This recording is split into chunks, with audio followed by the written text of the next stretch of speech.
did not conceive of any Swaraj in which the workers and the peasants had no hand in the administration of the state.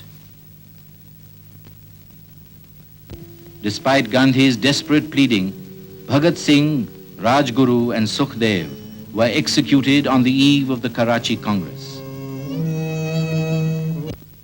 The Karachi Congress, convened under the shadow of Bhagat Singh's execution, truly represented the temper of the country at the moment. As Gandhi arrived, the demonstrators greeted him with black flags and shouts of "Down with Gandhiism" and "Long live Bhagat Singh." Gandhi received them sweetly and smilingly accepted the black flowers, and their indignation completely subsided. The Congress had a strong contingent of Khudai Khidmatgars, servants of God. They had played a conspicuous part in the civil disobedience movement in the frontier province under the leadership of Abdul Ghaffar Khan, called Frontier Gandhi. At the Congress, the awakened spirit of the people was very much in evidence. It adopted a charter of fundamental rights embodying Gandhi's 11 points and a few more introduced by Jawaharlal Nehru, enumerating civic liberties, universal adult suffrage, free and compulsory education, and nationalization of key industries, and stressed the secular character of the state. Thus, the Congress took a step in the socialist direction to lessen the burden of the poor. The Congress session marked the pinnacle of Gandhi's popularity and prestige with the people. The Congress ratified the Gandhi-Irwin Agreement and appointed Gandhi as the sole Congress representative at the Round Table Conference. The colors of the national flag were changed at Gandhi's instance. White, green, and red were replaced by saffron, standing for courage and sacrifice, white for truth and peace, green for faith and strength. The spinning wheel represented the hope of the masses.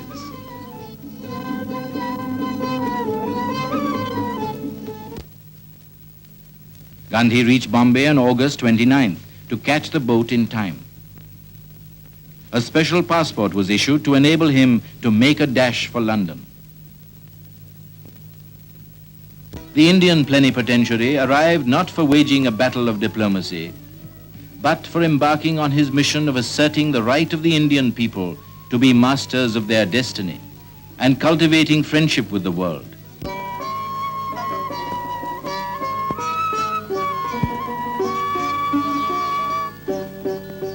Accompanying Gandhi were two fellow delegates, Sarojini Naidu and Madan Mohan Malaviya.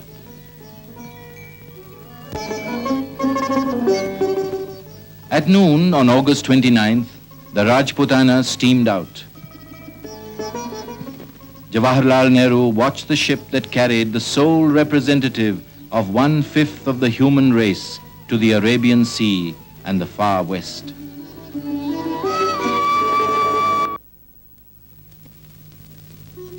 Gandhi was in the best of spirits during the voyage. Riding the pitching seas like a veteran mariner, he selected for himself a corner on the second-class deck where he spent most of the day and the whole of the night under the canopy of the starlit sky.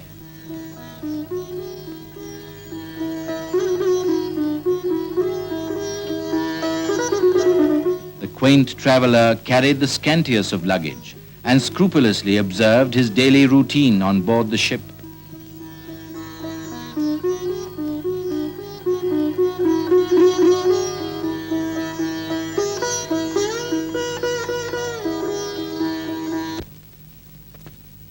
After a weary voyage of 1,660 miles, daylight broke over the rock-crested shores of Aden. Gandhi steered the Rajputana into the first port of call. "I hope I do not capsize the boat," he remarked as he turned the wheel.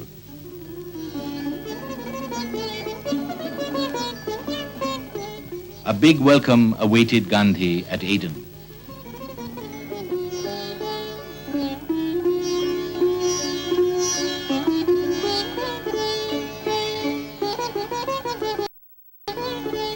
He arrived at the citizens' meeting to receive an address of welcome and a purse. In his first public speech outside the Indian subcontinent since 1914, he declared that India did not stand for isolated independence. 1/5 of the human race becoming free through non-violence and truth can be a great force of service to the whole of mankind. He extolled the simple way of life associated with the Caliphs and told the Arabs to help solve the Hindu-Muslim problem.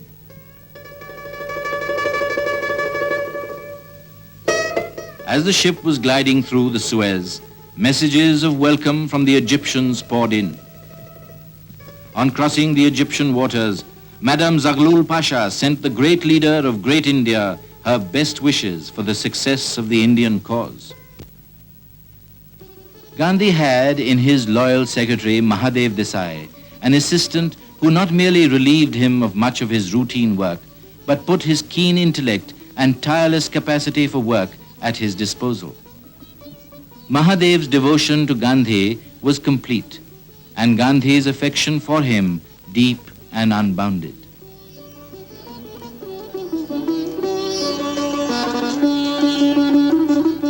On the misty, cold morning of September 11th, SS Rajputana anchored at Marseille.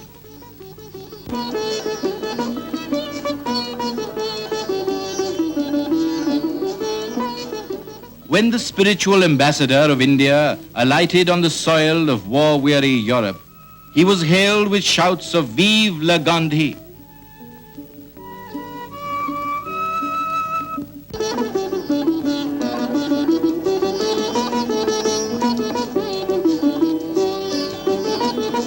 At Folkestone on September 12th, Britons gathered to greet the guest of the nation. Gandhi landed on British soil with thoughts of the hard task ahead. "I am here to vindicate the honor of India and to uphold truth as I see it, for I believe it is the keystone of life."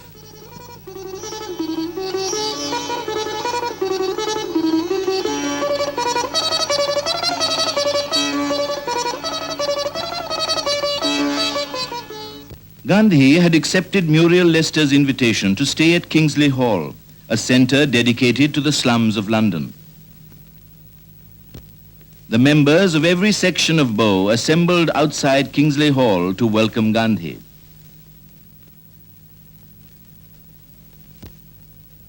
The Pearly King, accompanied by his son and daughter, came to pay respects to the distinguished visitor in his domain. Gandhi greeted the costermonger royalties who offered him their best oranges. Take the orange, yes. Thank you, thank you, thank you. I take only one, I take two. Kill.